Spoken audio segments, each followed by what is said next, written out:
Syekh Angku Saleh Keramat, itu yang ada di mana nama daerahnya kemarin itu.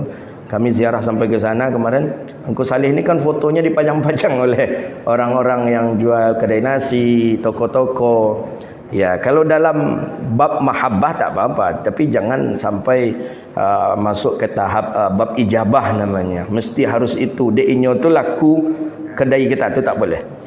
Tapi kalau dalam bab mahabbah, kita memang suka cinta kepada beliau, pengagum beliau kita, udah kita taruh foto beliau, tak ada masalah. Boleh. Di mana-mana kita perhatikan, di Aceh itu foto Syekh Ibrahim Waila.